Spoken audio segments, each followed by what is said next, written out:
22-time Grand Slam champion Rafael Nadal posted a video on his official social media pages. Rafa adds he promises to be stronger next time. We are extremely proud of you, Alex. Let's keep dreaming. That isn't a sponsor talking. That isn't a fan account farming likes. That is Rafael Nadal, a 22-time major champion, choosing his words carefully and placing them directly on Alex Eala's shoulders like a shield. Now contrast that with how the scrutiny machine writes its own headline in permanent marker 6-0, 6-2. Dubai lights, center court, one scoreboard that looked like humiliation. So the internet tried to treat it like a personality test, like one rough hour can cancel a whole life of work, like a teenager from the Philippines is only allowed to be inspirational as long as she never gets exposed. But tennis isn't a movie where the hero is protected from the monster. Tennis is where the monster waits after the match, inside comment sections, inside fake news pages, inside hot takes that don't know her and don't care to. Tonight, we're not retelling a match, we're putting the verdict culture on trial. Subscribe and stay with us through Indian Wells, because the gap is real, and so is her response to it. Because Alex Eala has already done what the scrutiny machine pretends doesn't count. At the 2025 Miami Open, she became the first player from the Philippines to reach a WTA 1000 semifinal. And she didn't tiptoe there. She pushed through a draw that included Jelena Ostapenko, Madison Keys, and Iga Swiatek before falling to Jessica Pegula in 3 sets. The reward was not a parade. The reward was pressure, because the numbers moved fast. Her ranking jumped from number 140 to number 75, then to number 73 by April 7th. That's not potential. That's an arrival. And then Dubai happened. Another bright stage, another chance for the world to watch her in real time instead of as a highlight. Against Jasmine Paolini, world number 8, Eala won 6-1, 7-6-5 in 1 hour and 40 minutes, and she saved 5 match points to do it. 5. That's not luck.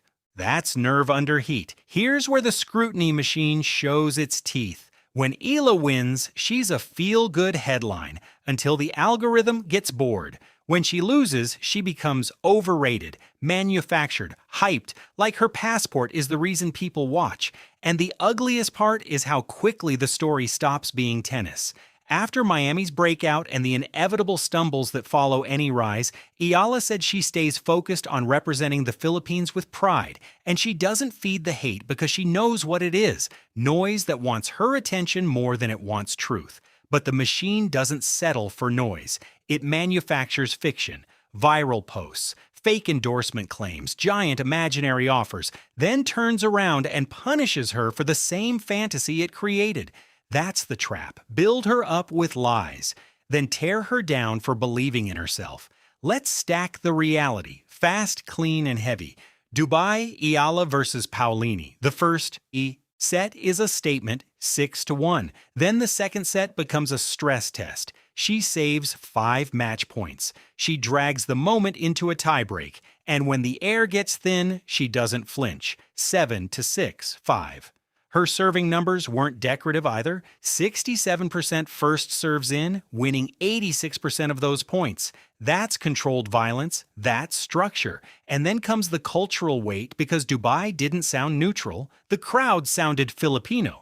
Eala looked into that stadium and spoke in Tagalog, asking, "Ilan kaya sa inyo yung nagdadasal para sa akin? How many of you were praying for me?" That's not a sound bite. That's a 20-year-old carrying a country's hope in her throat and still choosing gratitude over performance.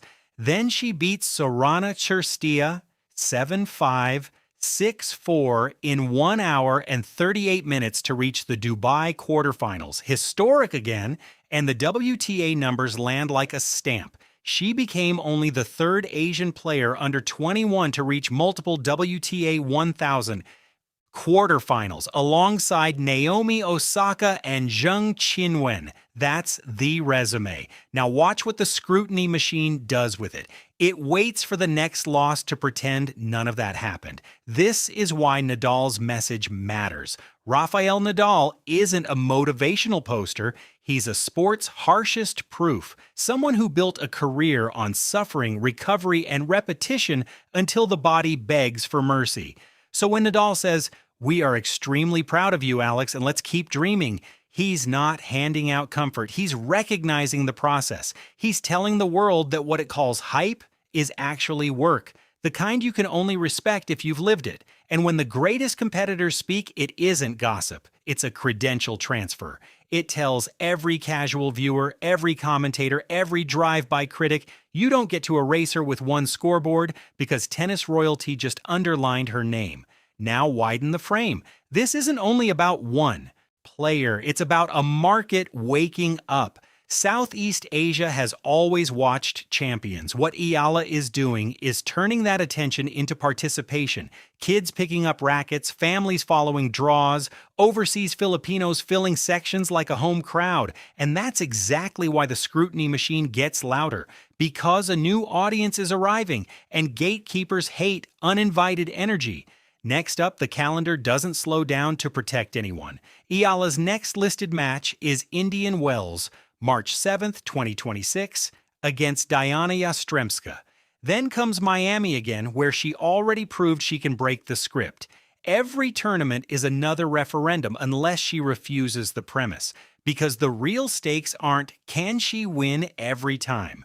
The real stakes are, will she be allowed to grow in public without being punished for being human?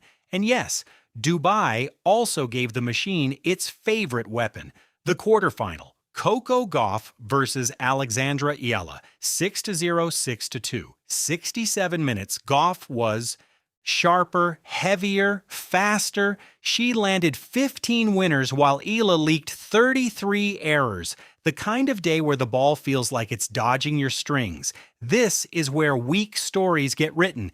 Exposed, fraud, over. But Eala's response didn't sound like excuses. It sounded like an athlete reading the truth without surrendering to it. She acknowledged the gap, then defined her job in one line: to close that gap. That is the moment you either crumble into the character the internet wants, or you become dangerous. Because humility plus hunger is how a loss turns into training fuel. So here's the verdict. If you only know Alexandra Eala by 6-0, 6-2, you don't know Alexandra Eala. You know the scrutiny machine's favorite screenshot.